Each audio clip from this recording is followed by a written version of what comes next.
আসসালামু আলাইকুম এভরিওয়ান, সবাই কেমন আছেন? আশা করি ভালো আছেন। আজকে আমি আপনাদের সাথে টেক্সটাইল ফাইবার নিয়ে বেসিক কিছু আলোচনা করব। আশা করি সাথে থাকবেন।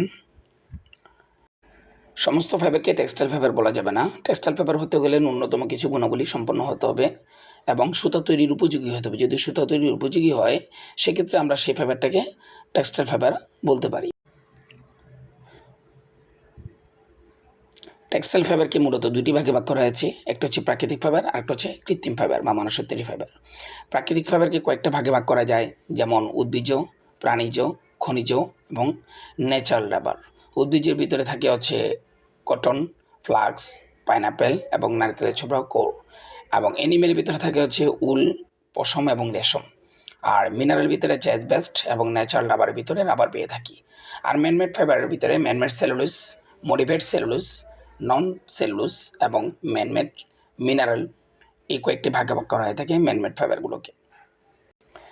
Properties of textile fibre. Textile ফাইবারের গুণাবলীগুলো কী কী আমরা এখন জেনে নিই। টেক্সটাইল ফাইবারের ন্যূনতম এই গুণাবলী অবশ্যই থাকতে হবে, যেমন length, strength, uniformity, spinnability, flexibility, fineness, elongation, moisture content, moisture regain, thermal behaviour, physical shape, resiliency, lustre and durability. এখন আমরা এই প্রপার্টিসগুলো নিয়ে কিছু সংক্ষিপ্ত আলোচনা করব। যেমন লেন্থ, টেক্সটাইল ফাইবারের যে লেন্থ, সেটা তার প্রস্থের তুলনায় দৈর্ঘ্য হবে কমপক্ষে 1000 গুণ বেশি হতে হবে। তাহলে সেই ফাইবারটাকে আমরা টেক্সটাইল ফাইবার বলতে এবং সেটা দিয়ে সুতা তৈরি করা সম্ভব। স্ট্রেংথ মানে হচ্ছে শক্তি। ন্যূনতম যে শক্তি দরকার, সেই শক্তিটা টেক্সটাইল ফাইবারের ভিতরে থাকতে হবে। ইউনিফর্মিটি, একটা টেক্সটাইল ফাইবার থেকে যখন সুতা তৈরি করব, সেখানের ভিতরে একটা ইউনিফর্মিটি এবং সমতা তার ভিতরে থাকতে হবে। স্পিনেবিলিটি মানে পাক খাওয়ার যে ক্ষমতা, টেক্সটাইল ফাইবারের ভিতরে পাক খাওয়ার ক্ষমতা থাকতে হবে। যদি টুইস্ট করা বা পাক খাওয়ার যে ক্ষমতা, সেটা যদি না থাকে, তাহলে আমরা সুতা তৈরি করতে পারবো না। এটা একটা বড় একটা গুণ টেক্সটাইল ফাইবারের। ফ্লেক্সিবিলিটি দ্যাট মিনস নমনীয়তা।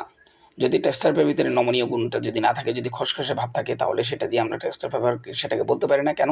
কারণ সেটা দিয়ে আমরা সুতা তৈরি করতে পারবো না এবং সেটা ছিঁড়ে যাবে, নষ্ট হয়ে যাবে। ফাইন্যান্স হচ্ছে তার সূক্ষ্মতা। টেক্সটাইল ফাইবারের ভিতরে ন্যূনতম তার সূক্ষ্মতা গুণ সম্পন্ন হইতে হবে টেক্সটাইল ফাইবারকে।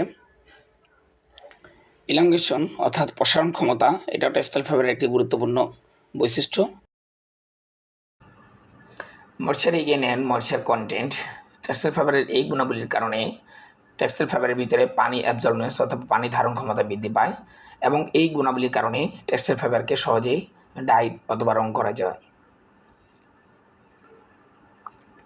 থার্মাল বিহেভিয়ার হচ্ছে টেক্সটাইল ফাইবার থেকে যখন সুতা তৈরি করে, সেখান থেকে যখন কাপড় তৈরি করা হবে, সেটা হিট করার পরে তার বিহেভিয়ার, তার আচরণটা কেমন হয়, সেটা হচ্ছে থার্মাল বিহেভিয়ার। ফিজিক্যাল শেপ হচ্ছে টেক্সটাইল ফাইবারের একটি ভৌত বৈশিষ্ট্য, এটা খুবই গুরুত্বপূর্ণ একটি গুণাবলী। রেসিলেন্সি অর্থাৎ স্থিতিস্থাপকতা, টেক্সটাইল ফাইবারের আরেকটি গুরুত্বপূর্ণ গুণাবলী। লাস্টার দ্যাট মিনস চাকচিক্যতা, টেক্সটাইল ফাইবার কেমন উজ্জ্বলতা তার কেমন, সেটাই হচ্ছে লাস্টার। ডিউরেবিলিটি অর্থাৎ স্থায়িত্বতা, টেক্সটাইল ফাইবার থেকে যে আমরা যে প্রোডাক্টটা বানাবো, ফেব্রিক বানাবো, সেটা স্থায়িত্বতা কেমন হবে, সেটার উপর ডিপেন্ড করে টেক্সটাইল ফাইবারের গুণাবলীর উপরে। Thanks for everyone. আজকে এই পর্যন্তই। ভবিষ্যতে আপনাদের সাথে আরও সুন্দর সুন্দর ভিডিও নিয়ে হাজির হব। সে পর্যন্ত সবাই ভালো থাকবেন। আল্লাহ হাফেজ।